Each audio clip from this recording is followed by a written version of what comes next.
Wow! Raver Cruz, asawa na nga ba ang tawag kay Julian?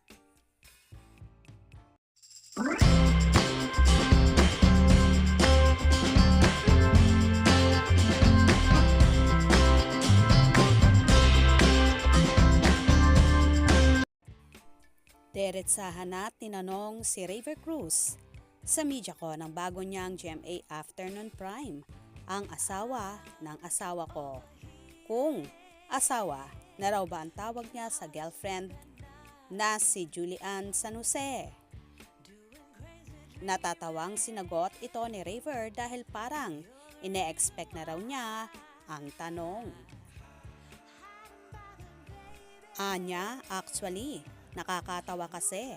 Alam ko naman na yan na ang itatanong ng lahat sa akin, especially doon sa title. Well, syempre, hindi ko pa siya pwedeng tawaging asawa dahil hindi pa naman kami kasal.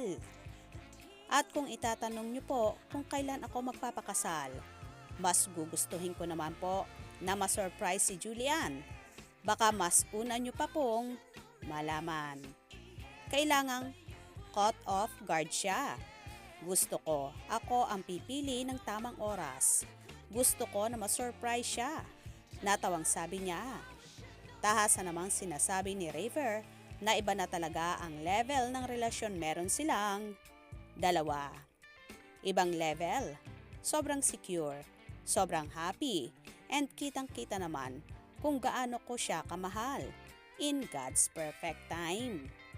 Napag-uusapan na rin naman daw nila ang kasal at may savings na rin naman daw siya at matagal na raw niyang pinaghahandaan if ever man ang mag-propose at magpakasal. 34 na rin naman ako and I am not getting any younger.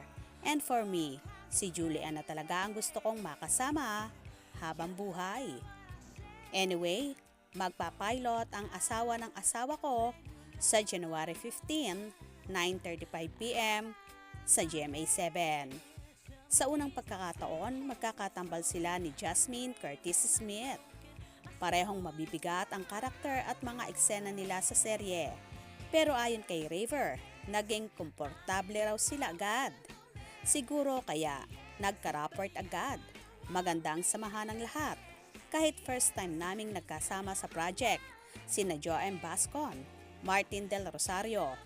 Matagal ko na silang kilala.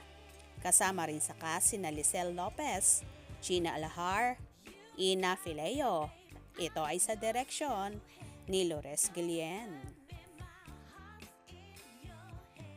Well, dahil nga sa naging pahayag na ito ni Raver, secure at sure na daw talaga siya na si Julian na ang pakakasalan niya at makakasama habang buhay.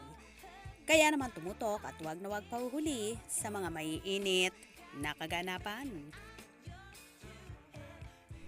Anong inyong magiging reaction sa bidyong ito? Comment below.